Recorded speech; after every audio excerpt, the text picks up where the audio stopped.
On va revenir sur la décision du gouvernement d'utiliser une nouvelle fois l'article 49.3 pour faire adopter sans vote la loi travail avec Jean-Luc Mélenchon qui est avec nous en direct du Parlement de Strasbourg, le député européen, fondateur du mouvement La France Insoumise. Jean-Luc Mélenchon, bonsoir. Comment qualifiez-vous la décision de Manuel Valls d'utiliser l'article 49 alinéa 3 de la Constitution ?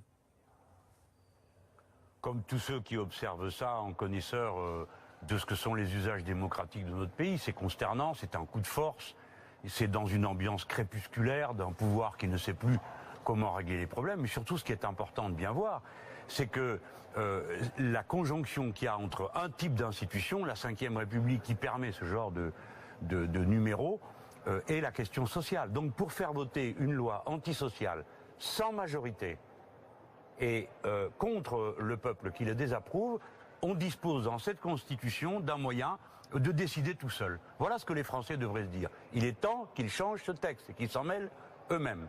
Après, il y a une ironie, comme d'habitude, de l'histoire de ces gens, les Valls, les Hollande, qui n'ont aucune parole, aucune mémoire.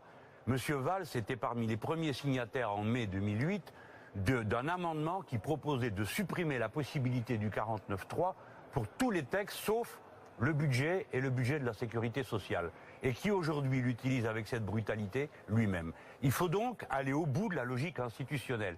Ceux qui ne veulent pas de la loi El Khomri doivent voter la motion de censure. Voilà. Et peu importe qui dépose la motion de censure.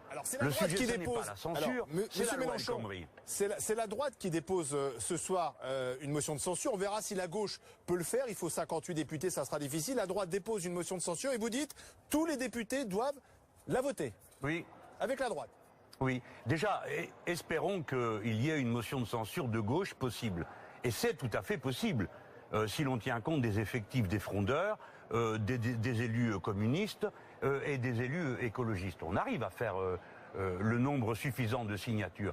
Mais si on n'a pas le nombre suffisant de signatures, je dis clairement les choses. Mes amis, vous devez voter contre la loi El Khomri jusqu'au bout. Et donc voter la censure. Imaginez, monsieur, que la censure soit votée.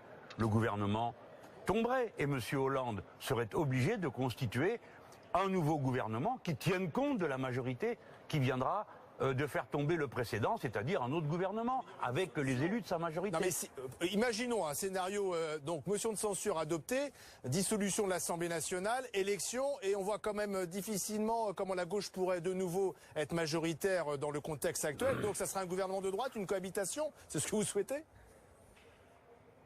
Non, pas du tout. Vous m'aurez très mal compris, j'ai l'impression. Donc je recommence. Comme il y a actuellement une majorité de députés verts, communistes et socialistes.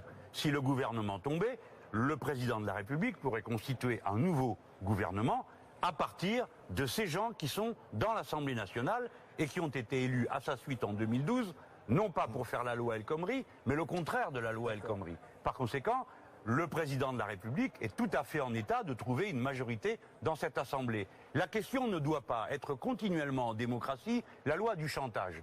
Alors, on ne peut pas faire ceci parce que Madame Le Pen, on ne peut pas voter librement au Parlement, on ne peut d'ailleurs pas discuter, on ne peut pas présenter d'amendements, et on doit se taire et marcher en rang. Non, c'est pas ça la démocratie.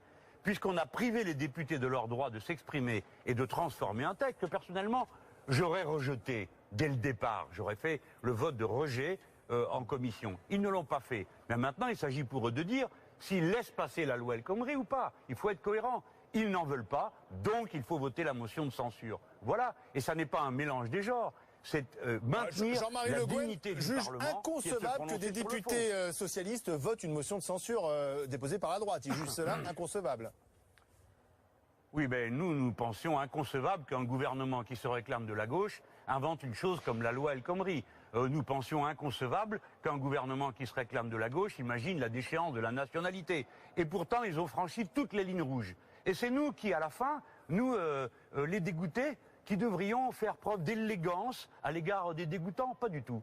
J'appelle donc les députés qui ne veulent pas de la loi El Khomri, quel que soit leur motif, à rejeter cette loi et donc à voter la censure. Et bon, on verra ce que donnera mon avis, mais j'appelle surtout les députés socialistes à prendre leurs responsabilités. Ils n'ont pas été élus pour ça.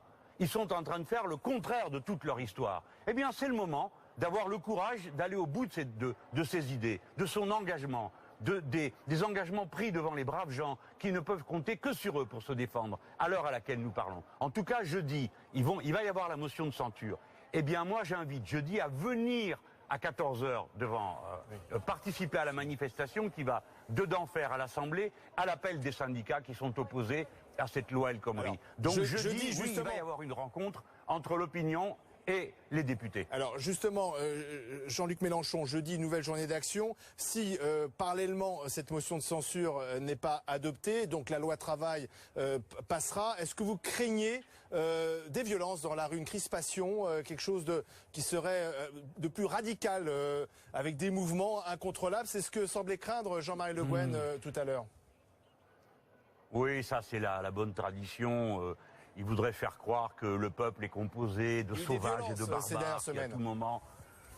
Oui, il y a eu des violences et vous savez qu'elles suscitent un débat très important pour arriver à comprendre comment tout ça s'est mis en place. Et les syndicats de police, eux-mêmes, les deux syndicats que nous connaissons, les trois syndicats ont protesté contre les conditions dans lesquelles ils sont utilisés, c'est-à-dire à faire des nasses, à tirer dans le tas, empêcher les gens de repartir, ce qui est une manière de provoquer des violences. C'est-à-dire les policiers eux-mêmes dénoncent les méthodes qui sont appliquées. Par conséquent, je crois qu'il faut, pour un retour au calme, si l'on veut un vrai retour au calme, si l'on veut un vrai retour au dialogue, eh ben, il faut retirer le sujet de la dispute. Car, après tout, est-ce que le trouble de l'ordre public vaut cette loi? Non, bien sûr que non. Personne n'en veut, à part M. Hollande et M. Valls. Elle est très mal faite, tout le monde le sait. Les patrons des petites entreprises eux-mêmes disent qu'ils n'ont aucun intérêt à une loi pareille. Alors elle est faite pour qui, s'il vous plaît? Eh ben alors écoutez, puisque personne n'en veut, qu'on la retire et qu'on se donne le temps de discuter sérieusement ce que les uns et les autres veulent sur ce sujet. Mais monsieur, vous n'enlèverez pas le fond de l'affaire. Un code du travail par entreprise est aussi stupide qu'un code de la roue par rue. Et tout le monde le comprend, ça. Apparemment pas monsieur Hollande. Merci Jean-Luc Mélenchon pour cette réaction ce soir dans BFM Story. On va continuer demain, jeudi à la manif.